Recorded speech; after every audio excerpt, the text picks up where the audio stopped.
Here we are, getting ready to get into the forum event for the March for Europe today. And this is Andrew. Hi. Hello.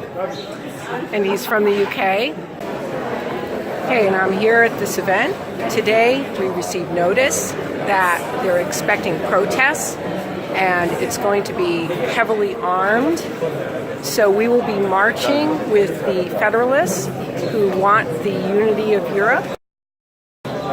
Maybe later today we can get footage of some of the protesters that will be here. But this is a major event in end-time Bible prophecy. The European Union from this date is going to go forward and is going to be strong and is going to be what has been predicted. And I'm just going to turn this camera a bit to show you what's going on here at this moment. And what we're doing is we're waiting in line. Okay, I'm here now, and we've got European Union International promoting a democratic and united Europe. And you can see, I'm going to take you around the room. They're selling t-shirts.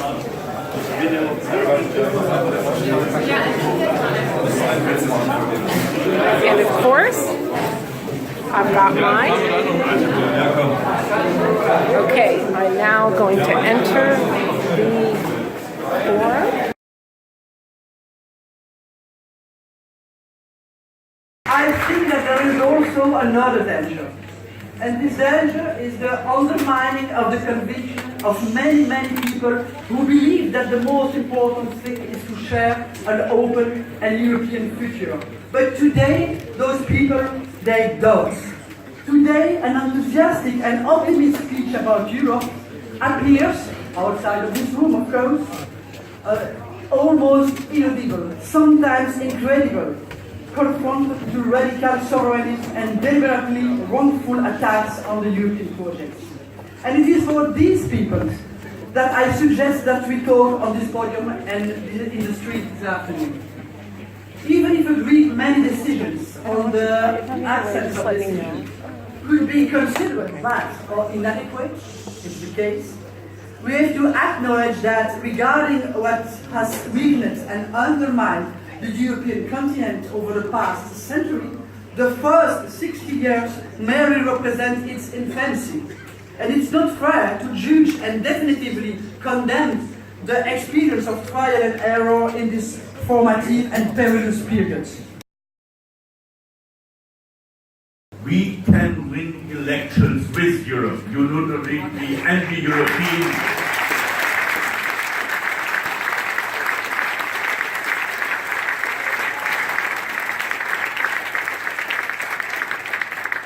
We can tell our political leaders we have not to be half nationalist, half populist to win the elections. That's exactly the wrong way. Be European and win elections.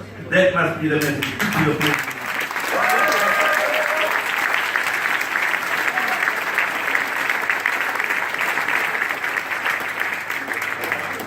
And we have to see that these elections were decided by the Democrats. They went to vote. And if they had went to vote in the British referendum, there would be no Brexit. This Europe has a guarantee in the young generation which has voted for. But also others spoke up. If I see the demonstrations in German cities, there was in a Sunday in a tiny town in my district where on a Sunday afternoon in rain, 500 people showed up with European flags. I could not believe it. Nobody of big speakers and so on. I think people have shown up because they know that despite all the shortcomings of the European Union, this European Union is a success story in the last 60 years. That we have to say.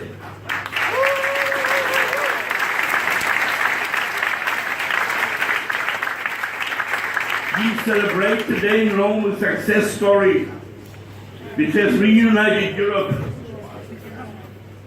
after the fall of the wall. We celebrate a Europe which has guaranteed nearly 70 years of peace and freedom in Europe.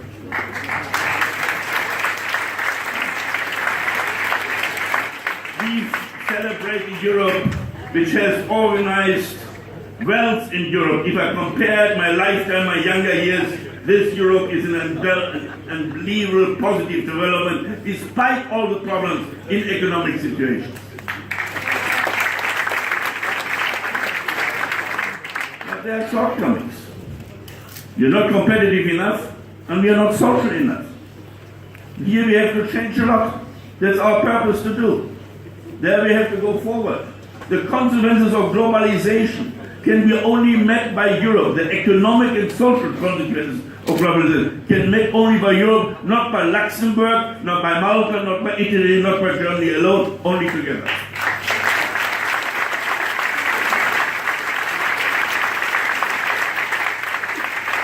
And when President Trump says he wants to negotiate in trade, it would be illegally, but he would negotiate in trade with all European countries separately, because then it's better for the United States. I say opposite is right. We are united not to separate us, because together we are stronger. Europe is more than the sum of the member states. We are much stronger together.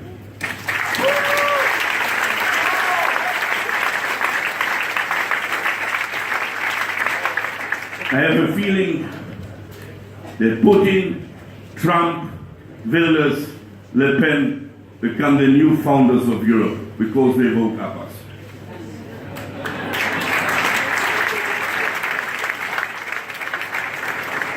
And it means on questions of fighting terrorism.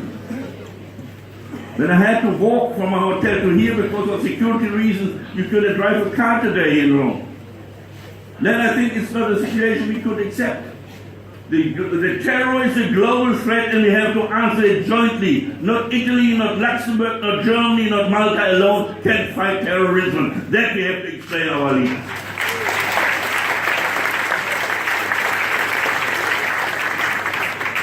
It's a migration question. We have to organize ourselves together. We have to organize it in a way that we have a joint asylum policy, that we have to humanitarian, that we do another Africa policy, that people in Africa have a living there. And here we have to do much more humanitarian, much more economic in a good sound to give them a future, better and good governance. This can be only done together in Europe. And in order to have this terrible situation for such people who are running away from hunger or from war. This is a European task. And we have done a lot in the last years. We stopped more or less the financial crisis, but not fully. And here we are asked, that is not just taking positive stock, this is also the moment that we say these challenges we can only answer if Europe uses all the possibilities of the Treaty of Lisbon, and if Europe always goes forward even to changing the treaty in the future, because only together our citizens can have this possibility that their problems will be solved, because the nation state is not able to do that anymore. Thank you very much.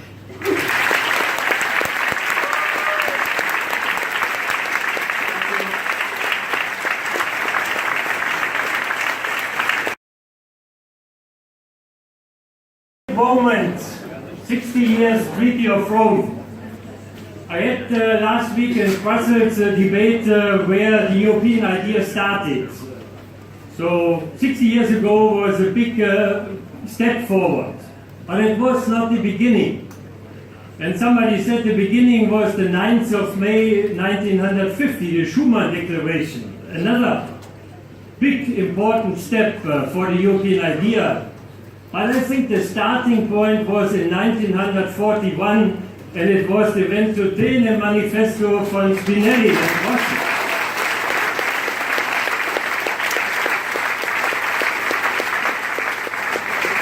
Then it was on the 8th of May 1948, the big Congress of The Hague, where the civil society from all over Europe, Churchill, Mitterrand, Adenauer, all those, and the civil society came together to decide that never again we want to have war on this continent.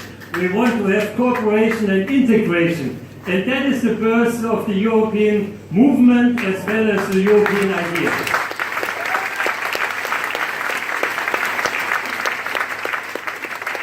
I can tell you a personal story, and many have these stories in Europe. One of my grandfathers was a local farmer. And literally, he never left his village because the farm was on the village. But in his lifetime, he needed 5 passports.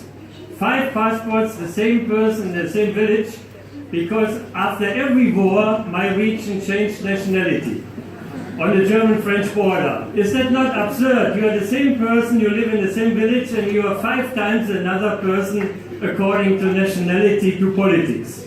And many of these stories exist, especially in the middle of Europe, in Central Europe, and we want to be the same people in a common Europe and not always changing our identity according to war.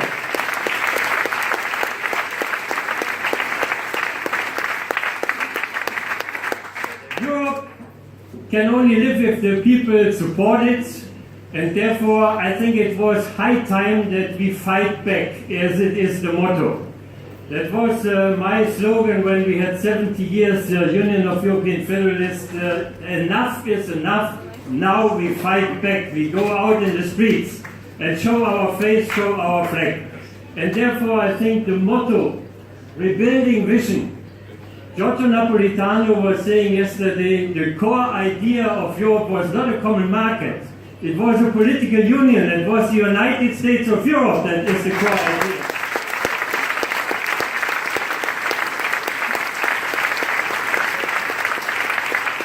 Regaining trust of the citizens. Yes, we have not only to harmonize products, but we have to protect our way of life, our values, our interests. That must be the core politics of the European Union. Protect the people on this continent and protect our values and interests. And relaunching unity, I think again and again, it is difficult, it was always difficult. But we can do it to see our common interests, our common goods. And therefore, today, dear friends, a great day. Thank you all for coming.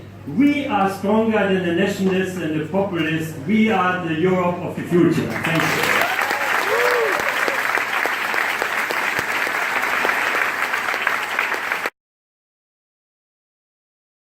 We started without the British, and we must carry on without the British.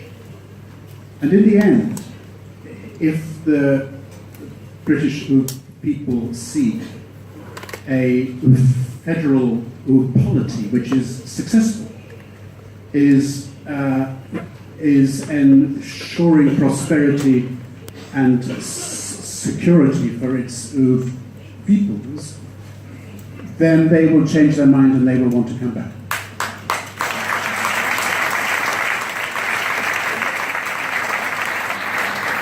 Grazie.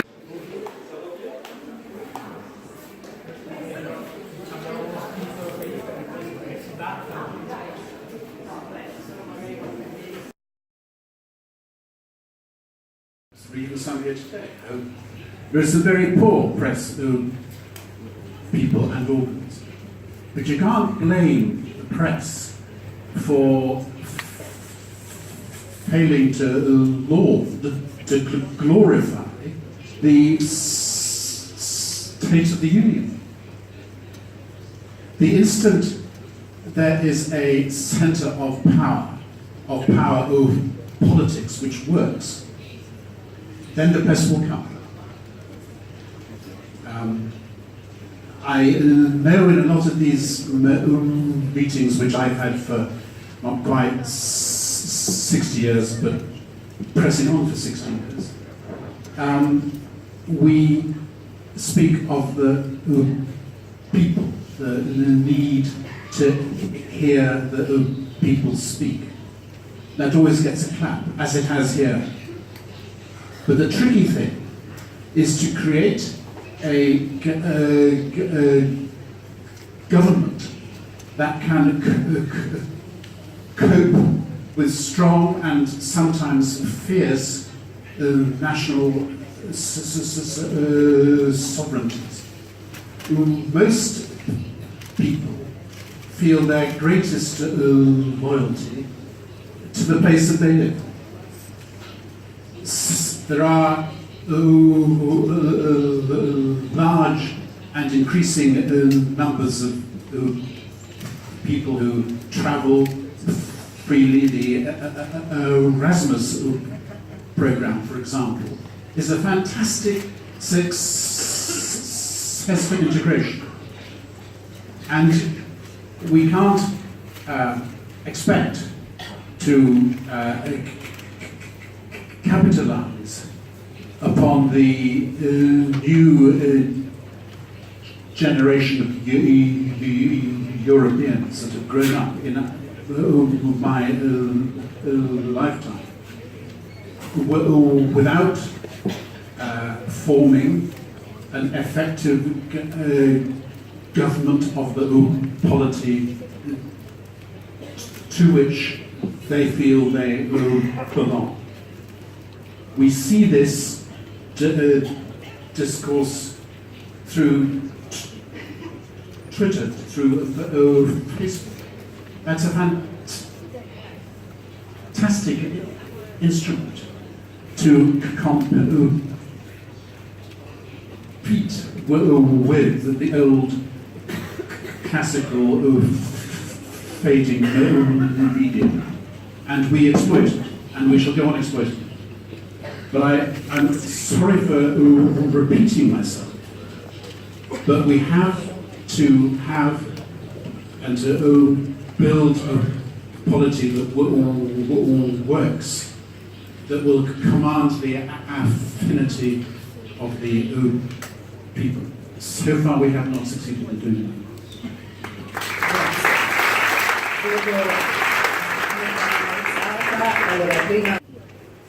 Thank you very much. I am the former Secretary General of the International European Movement. Other things. Can we be practical today?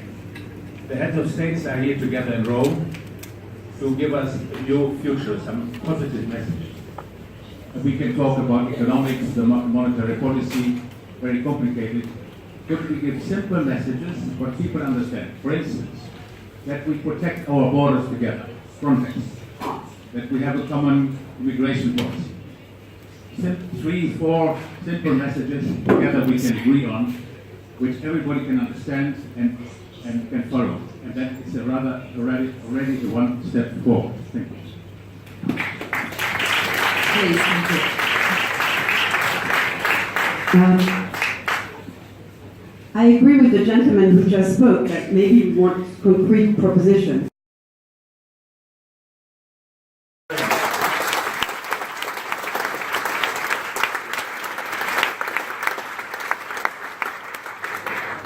Our Europe has always been work in progress. But right now the European Union has enough power to talk about things and to raise expectations, but not enough power, if the member states do not want to deliver. So the EU can be blamed for anything, but cannot deliver unless the member states cooperate. We saw that in the financial crisis, the refugee crisis. We have been running to stand still. I personally do not see the answer to our current crisis in building new European structures. It's about the challenge for all of us in our daily lives to reboot our domestic political discussion, to stop Europe always being somewhere else. We are European, we are from Europe, this is our home, this is our future.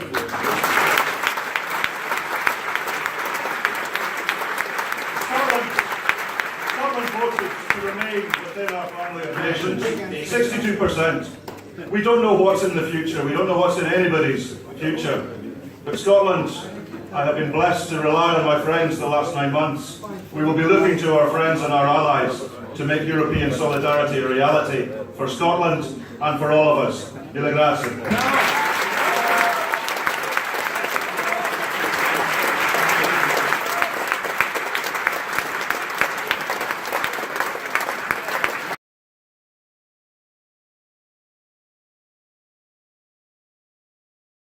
End of World War II, devastation, Hitler in the bunker, the concentration camp discovered. It's like that now, 2005, when those YouTube started. So the same amount of distance, those people met in Rome and decided not only to build a common market, but to build a community institution, the community invention, to build supranational institution. It was an amazing act of courage, of vision, of wisdom, of historical responsibility. And of this we have to be proud, aware. And what we are not doing sufficiently well is to be aware of how strong and important is the European Union. This is currently our main shortcoming. But then of course there are others we might discuss better.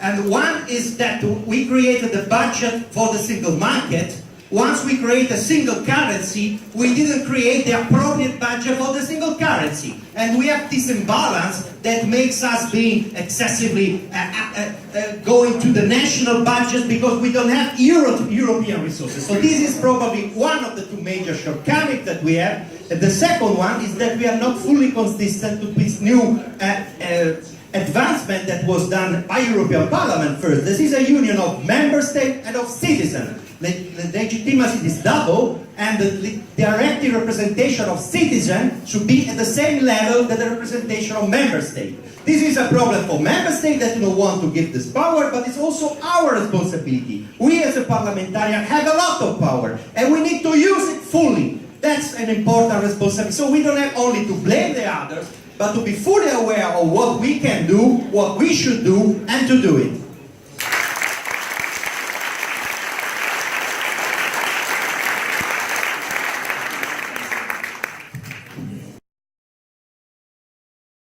What did we do well in Europe? I think one point to make there is a very fundamental point. Out of all passports in the world that I could have, after 60 years after the European Union was created, and in the situation that Europe found itself in 60 years ago, what we've created is a situation in which of all passports of the world, there's no passport I'd rather have than the European one. There's no continent I'd rather live than in Europe. And I think that is one of the main achievements. And I think so one of the points that Ms. Hübner spoke about earlier, the enlargement process, I think this is the big achievement of the European Union. We were able to create systems in Europe that work. We were able to inspire democratization of countries. We were able to enlarge Europe from the core Western countries to a wider place and still inspire countries to pursue that path. So I was born as a middle-class boy in Western Germany, and my girlfriend was born in one of the darkest dictatorships of the time. And now we have the same passport and we vote in the same elections.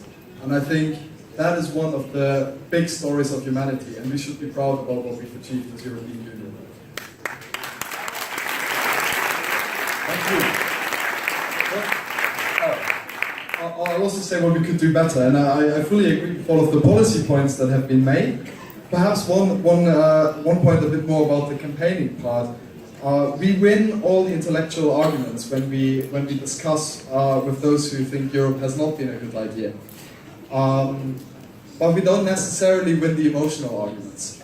And this is where we need to change the way we communicate. We won't be able to save Europe by claiming what we have achieved. We need to set out the vision for the future that is able to inspire hope, where people can say, yes, Europe is the answer for the future, is able to provide answers to the challenges we face. And then we will re-engage people for the European idea.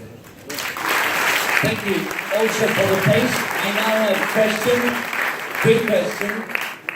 The first question is for Guy Verhofstadt, is this: how can we stop politicians of all countries, especially politicians in government, of using Europe as a punching ball, as a scapegoat? I told myself, my own prime minister at the time, I won't tell you who he is, he's now unemployed, he's from Florence. I told him, I've known him for a long time, I know he believed also as a young man in Europe passion. How is it possible? Every time you open your mouth about Europe, you criticize Europe. Why don't you once say, but please do not forget what Europe have done for me, for everyone, something like you all said, something like he said. How can we, because obviously it's a great temptation, you know, you're not succeeding in something, okay, it's not my fault, it's yours fault. How do you do that? Apart from locking them up, which is not a solution. How do you do that? To vote differently? We have to vote for another one? They all do it. How you stop it? They all do it. Most of them do it. No. It's not true that all do it. It's not true that all do it. And I'm pretty sure that there is a new generation now coming up in these elections of 2017 will be not doing it anymore in the future. That is what it is. Because don't underestimate, everybody is now here. We are having these festivities of the 60 years. In fact, I don't know if it is has to be so important, these 60 years, because the founding fathers had another thing in mind than the Treaty of Rome, I can tell you. The founding fathers had something completely different in mind. In the 50s, 51, 52, 53, they want a full federal union, a political union, an economic union, a defense union. They agreed on it. They agreed on it. You have to know that we have to tell it to people. There was a unanimity with 5 abstentions to adopt it, with the representatives of the 6 member states. Not bad in politics, eh? Unanimity and 5 abstentions.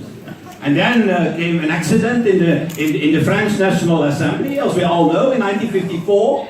And that's the reason when they went again to Syracuse, then to Brussels, 2 years in a castle, and they came out with the customs union. So we have now to make clear to our political leaders, because we are saying, oh, it's fantastic the Treaty of Rome, let's continue. No. We say, it's fantastic the Treaty of Rome, but let's now continue to work and do what the founding fathers really had in mind. And it is something completely different. Thank you.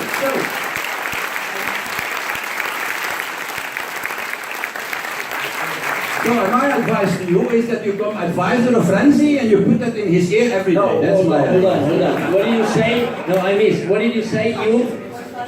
No advisor to any politicians. I'm a journalist and I want to stay a journalist. A journalist have to take part also in this. I'm taking part. Yeah, I'm taking part in Europe, not for a politician. One more question. 60 is sexy. You like that? 60, okay, you got it. Some time, but you got it. Yeah, okay. 60, I'm 60 by the way. 60 is sexy. It's important. I mean, it's like an obvious slogan. There are so many good things, catchy things you can say Europe. Who took care of Europe promotion in the last 10 years? I mean, anybody wants to answer? I've asked this Barroso, I've asked this Mario Monti, I've asked everybody who will listen. Who took care of the promotion, the narrative of Europe? I was involved in the narrative of Europe, processed by Barroso. It's been disastrous. I mean, why don't you come up and say 60, 60 is free? You want to use it, please? Anybody want to answer why? Anybody want to answer me on this? Why no one put any passion or any smart idea in? Because our opponents, they're really good at PR. They are. They are. They have space. They have space. That is the issue. It is full of sexy people talking about Europe. Yeah.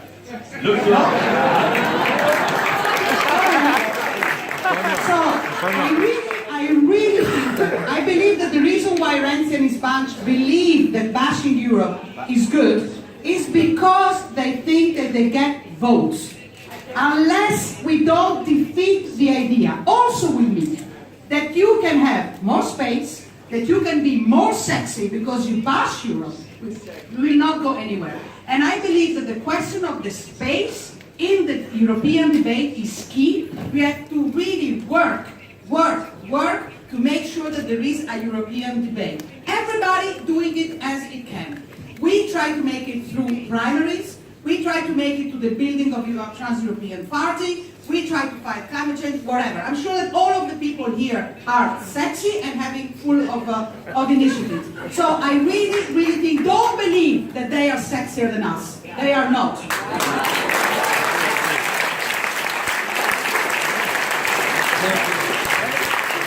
Just a second. I didn't, Monica, I didn't say they are sexy. Far from me. I said Europe is sexy. And we do not, I mean, what we're doing today, not many people, including journalists, doing it on television. They ask me all the time, not because I'm sexy, because no one else wants to do it. They open their mouth, the media and politicians of all colors.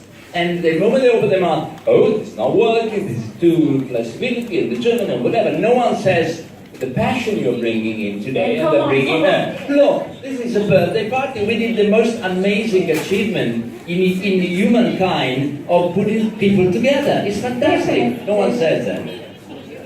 We should stop saying nobody does. Because there are plenty of people talking. We are in a world of noises. There are so many voices. But not enough, simply. I would like to come. I was yesterday night by Lili Gruber against Varoufakis. I'll be there tonight. Okay, so then it's fine. It's the beginning of something new. Now, there is another question. Perché parlo in mente? Parliamo italiano. No, facciamo una cosa, non è solo lo spazio.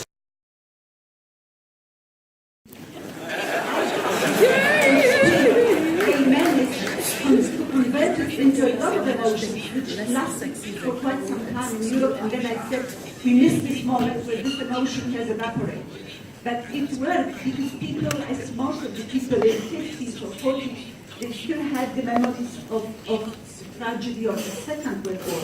But we still had people who remembered millions of people that lost, a whole generation that lost their lives in the First World War.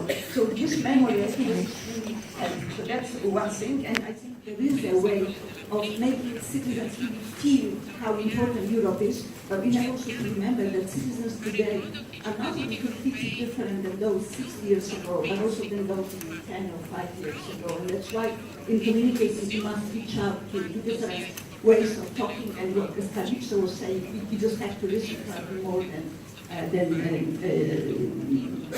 providing the discourse.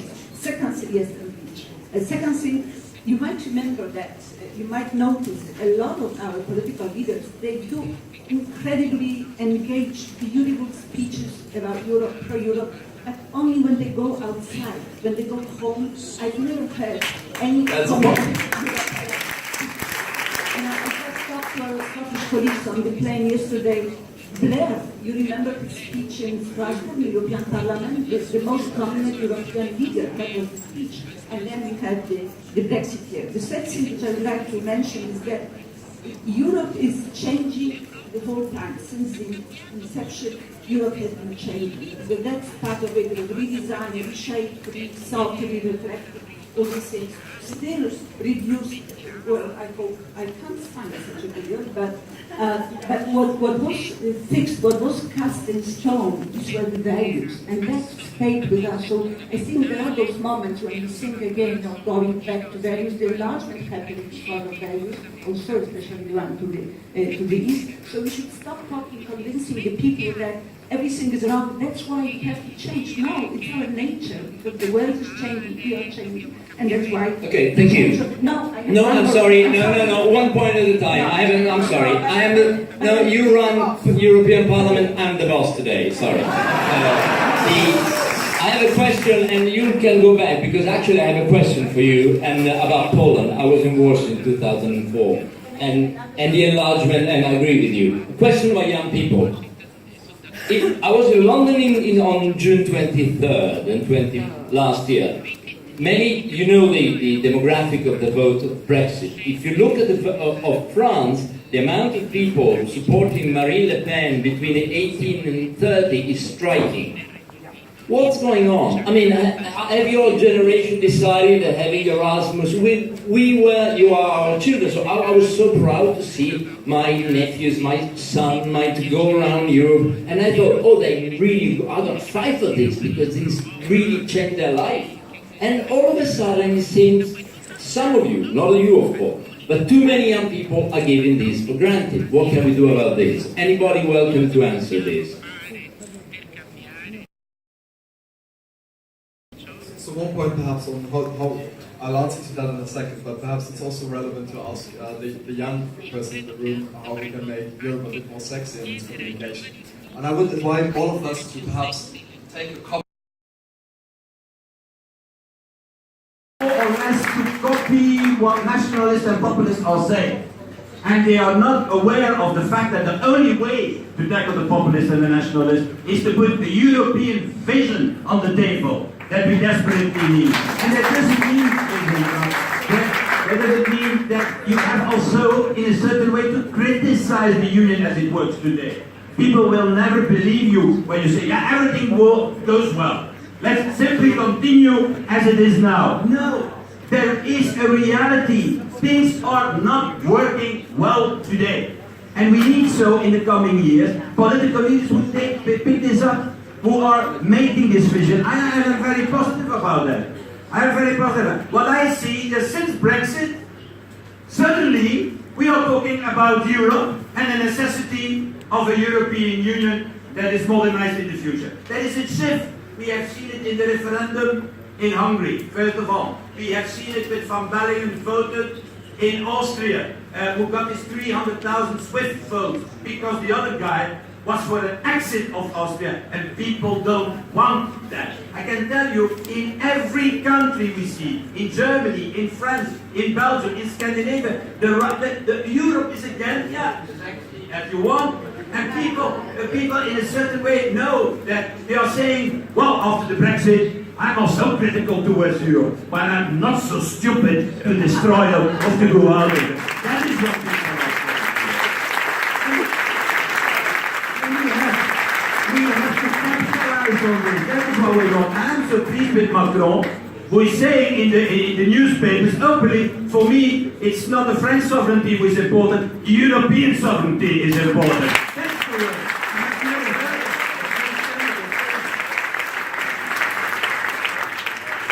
Après, si Vigola, c'est le deuxième Français qui a dit ça. That is the reality. And so let's be, 2017 will be a year of change in a number of countries, and I'm sure also Europe. What we don't need is against 10 years, 20 years, not to talk about 60 years, of these bloody declarations that we have now. It's already the third of the fourth act. It's time for action and reform. That is what we need.